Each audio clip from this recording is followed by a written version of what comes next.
Hello, welcome to episode 110 of the Epic Film Challenge 2, 1001 Movies You Must See Before You Die. 1973's The Exorcist. Wow, I just watched this film, literally, I just finished it 5 minutes ago for the very first time ever.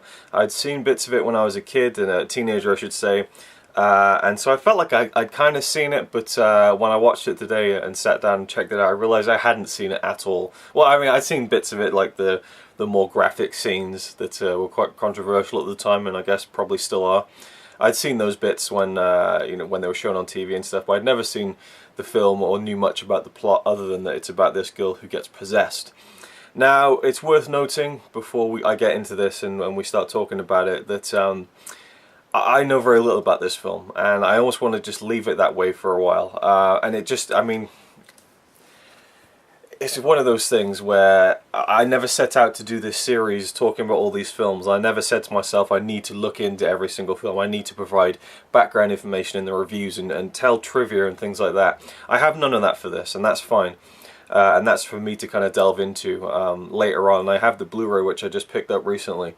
And it has a wealth of special features on there, 3 discs worth. I did watch the original 1973 theatrical cut, which means I was a bit surprised when I didn't see the infamous spider walk scene, because apparently that was restored for the director's cut in 2000. So I watched the original theatrical cut just to be a purist about it, and I'm very intrigued to check out the extended director's cut from 2000 later on down the line. So the story centers on this actress called Chris. She lives in Washington, D.C., originally from L.A., and she's living there with her daughter. The father and husband is estranged and isn't in the film. And the daughter's name is Regan, played by Blair. And Regan starts kind of showing some odd signs of behavior in the first half hour of the film. Now, I love the first half hour of this film because it really sets up what's going to happen and builds up in an interesting way. I mean, we have this extended prologue with the character of Father Merrin, played by Max von Sydow, the great Swedish actor, and he's playing this very elderly priest out in Iraq, and we get a very interesting prologue with him, and then we don't see him for like almost the rest of the movie after that, but kind of his intro is in our heads, or is in my head at least when I was watching the film. You know, when is he going to come back into this? And you kind of figure where it's going once the plot progresses, but that first half an hour, nothing really that extreme happens, and you really get to see the relationship between Chris, who's played by Burnstyn, great actress. Between Chris and her daughter Regan, you get this real sense of such a loving, relationship between the mother and daughter. They have fun together. They love each other. When Regan is looking into her mother's eyes and saying "I love you," you just totally believe it. You know, it just seems like such a warm, again, loving relationship, which only makes the rest of the film that much more terrible to witness. Because strange things start happening, and it really builds up nicely until it becomes clear that there's something very wrong with Regan, very wrong. And it just goes from one extreme to the next, to the point where it's clear that she's being possessed by a demon. And then we have this other character, Father Karras, name of Damien Karras. I don't know the actor's name, but I thought he was brilliant in the film. And we get introduced to him early on too, and we kind of cut between his story and Chris and Regan before their paths intersect in kind of the second half of the film, maybe a bit later on as well. So I really liked how it was this look at different characters. It wasn't just Chris and Regan. We got to see a lot of this Father Karras as well, and his struggle with his mother and things like that, and also his job, his vocation. He's a priest, but also a psychiatrist, and he's very much struggling with his faith and where he wants to be.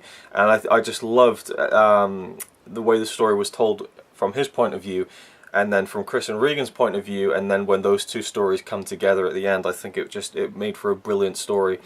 This film was just captivating to me. It was absolutely just like, I wasn't biting my nails literally, but it was what I would call a nail-biting experience. This film was just so gripping, so gripping. I mean, I know it has this reputation, but it really quite blew me away. I guess my expectations were tempered a little bit, you know, because I was thinking, oh well, it's The Exorcist, you know, spewing stuff, and your mother sucks cocks in hell. We've all heard the lines and kind of giggled as teenagers at all this little girl saying all this horrible stuff. But once you watch it in the context of the whole film, there's nothing funny about it. And it's fucking grim. And I don't know anything behind the story of Linda Blair. I don't know if, because a lot of times when she's speaking and the devil's or the demon's voice is coming out, it's a deep, dark man's voice. Well, it might not be a man's voice, but it's a dark voice anyway. Who knows who did the voice? And I wonder whether they got Linda Blair to say things that kind of the mouth looked like it was saying fuck this, fuck that, and they got away with it that way, or they literally got her saying, you know, cunt and all of this. I don't know. But either way, it's a grim role for a child to take on, and she was nominated for an Academy Award for it. You know, as a young teenager. I mean, everyone was nominated for an Academy Award for this film. It swept the Oscars in terms of nominations. It won a couple, I think, for sound mixing, and I think the biggest award it won was Best Adapted Screenplay, based on a book originally. But it was the first horror film to be nominated for the Best Picture Oscar. And so, you know, all the acclaim that came from this film, the controversy, people thought it was great, people thought it was crass, disgusting, you know, lots of different opinions when this film came out. That I know that much. But it is certainly, even if you don't enjoy it, it's certainly one of the most important, significant horror films of all time, if only for the fact that it got recognised by the Academy and had so much acclaim, and rightfully so, because the performances in this film are absolutely stellar. We have Lee Cobb in a kind of small role, I guess, or kind of a medium role, I would say, as a detective who's investigating a murder that happens during the course of the film that's linked to Regan and her possession. And he's brilliant as this detective. I wish there was more of him, to be honest. And there's a great scene with him and Karras as he's kind of talking to him. But yeah, I mean, there's so many great scenes in this film. I loved the editing of this film. The editing of this film was phenomenal. Every single scene in this film, once it got to its point, boom, we're on to the next part. There was no lagging, there was no, like, you know, this is, you know, beleaguering the point. You know, as soon as the crux of the information for this scene was reached, bang, we're in the next scene. I mean, there's a scene where Chris takes Regan to a doctor, and she says something like, you fucking bastard, or something like that, and then just cuts, bam, just like a crash cut, you know. It's like a 10-second scene almost, but that's all you need to know. She's freaking out, she's swearing at the doctors and nurses, you know. Back to the next part of the film. And in some ways that could appear jarring to some people, I think, but I loved the editing. I really, one of my favourite parts of the entire film is the dream that Karras has. His mother passes away, and that's what he kind of struggles with in the film, and I loved how that played into the overall story. But he gets drunk, and his friend's there, and they're kind of talking and stuff, and his friend kind of lies Karras down in bed. He's like, go on, go to sleep. He turns the light off, and he leaves the apartment, and Karras is lying in his bed, and you can hear his kind of that breathing you get when you're falling asleep, and you hear this breathing, and then we see him in the street. So I think it's New York, it looks like, and then his mother comes up from the subway, and he's waving at her and he's shouting at her, and she's shouting back at him, but you don't hear anything. You just hear the background rumble of the streets and his breathing as he's kind of drifting off to sleep, and there's then these weird cuts and kind of some flashes of imagery, and I just thought it was one of the absolute, if not the best, depiction of a dream I've ever seen in a film, because it didn't go crazy with it, but it had this dream-like quality to it, where it just felt like a dream I would have had. And I think that's almost the best part of the film to me. I just thought it was such a fucking spot-on depiction of a dream-like state, and that kind of the images that are flashing in front of your eyes and your brain just as you're in that kind of period in between sleep and being awake. I love that scene so much. Linda Blair was incredible as this girl. She is so sweet at the beginning, you know, such a cute kid and such a nice kid, and to go from that, I mean, that's the thing. You can have a film where you have a girl or, you know, a child go through these horrible things and become possessed and say these horrible things and do extreme things like she does in the film, but to set it up by showing her as a normal kid and showing her as a nice, sweet, you know, artistic and kind of caring, you know, young child, that's what makes it all the more impactful when she goes to the other side of it. Directed by Friedkin, great job, you know, and the cinematography is fantastic. You get that iconic shot. I mean, I'll just I'll put it up on the screen, I guess, but I mean, it's on the cover of every version of this film, and rightfully so. It's this iconic image, and just an excellent kind of setting of the tone as we lead into the last kind of 20 minutes of the film. The ending shocked me. I mean, I almost teared up a little bit, because I just, not out of sadness, but just out of being overwhelmed. And I think part of that was that I was expecting the spider walk scene. So when kind of everything wrapped up as far as the possession goes, I thought, oh, that's actually it. Fuck, I was expecting more, you know? So there's a lot of it that just, yeah, overwhelmed me.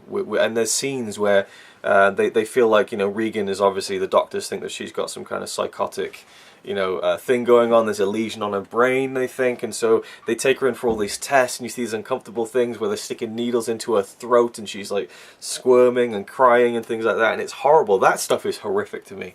So there are scenes like that, like just the being in a hospital and being probed and examined and being put through pain to ultimately for them to come up with nothing, no results. That is a horrifying thing to me. And then there's all the possession stuff.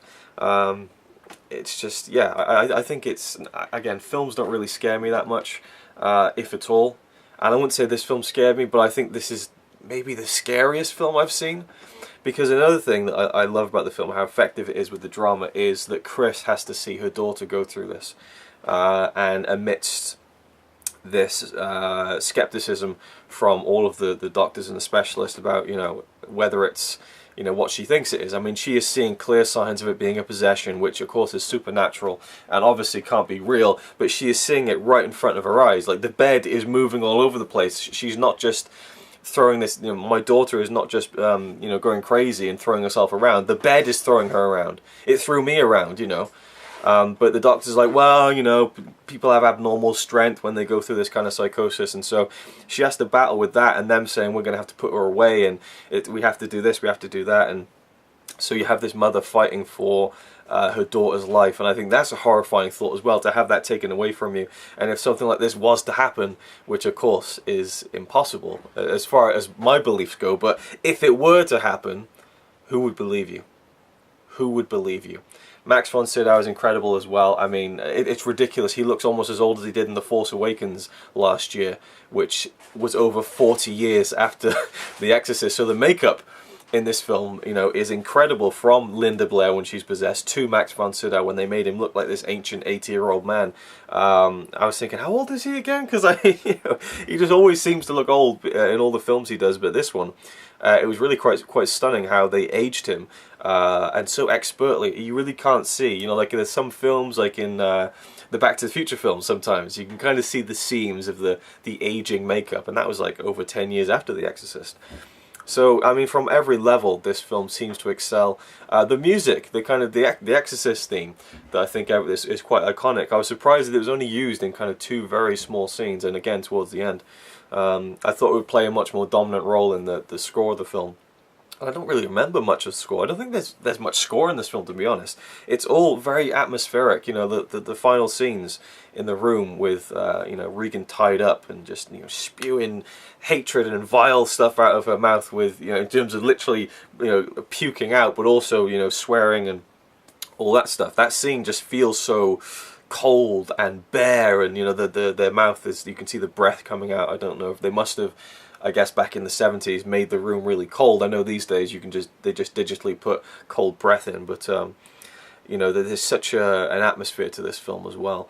But I just loved all the cross-cutting between Karras, Chris and Regan's story, and again, it was a very, not that I was scared by it, but it was a very scary film, and I definitely think it is one of the best horror films ever made. Certainly that I've ever seen. It lives up to its reputation and goes just a little bit further. There are little things here and there, I guess, that I was a little bit disappointed. Like the very ending of the film, I was hoping for a bit more, maybe. And kind of there was a jarring transition from the last scene to the credits. Like the music, I felt like it could have just stayed on the Exorcist theme and just carried through into the credits, but it cuts to another cue, and it kind of felt a bit off. And I'm a stickler for that, because I love it when a film brings it home strong with the ending, even if it is just having that smooth transition with the music. So that's just a minor niggle. and I'm really intrigued to check out the director's cut. And I'm not sure if it's what William Friedkin would call his preferred cut, but there's tons of documentaries and notes on all the versions and commentaries, so I'll dive into that, and maybe the extended cut will bring me a whole new appreciation for it. But I thought it was incredible. Is it a film must see before you die? Without a doubt. It's not an easy film to watch, you know, especially with the stuff with Regan. You know, it's a graphic film. I do kind of feel though that in this day and age, some of its graphic nature is not quite as extreme, you know, as it feels now. Because I mean, Roger Ebert, I read, said that he felt that the film should have got an X rating because of all the gore, and I'm thinking, well, not really. I mean, the suggestion of some of the things, certainly, like a thing that Regan does with the cross. I mean, that's one of the most extreme things I've seen in a mainstream movie, but you don't see it as much, you know. I mean, it's interesting how things have changed, and with the advent of these torture porn films, we become desensitized to a lot of this stuff. But I think that the gore and the graphic nature of this film just only seeks to heighten the palpable feeling of what's going on with this possession. So yeah, I was a huge fan of this. I really was. It really surprised me. And yeah, while it's not perfect and I maybe a few minor niggles, I just think that you have so many great performances in this. It's almost ridiculous, like an embarrassment of riches when it comes to great performances. And it's not often you get that. It's not often. I've said it before in a video recently. You know, with horror films, a lot of the times the element of horror can be great, but then the performances kind of bring it down a little bit. Sometimes, you know, it just happens. But every now and again you get a horror film where the horror element is done to almost to perfection, and the performances match the level of horror that's brought to the film. And this is one of those rare instances, like say The Shining is another one I would say, Alien is another one I would say, The Thing is another one I would say. Yeah, this is certainly top tier, one of the best horror films I've ever seen. Absolutely loved it. So is it a film must see before you die? Definitely. Thank you for watching.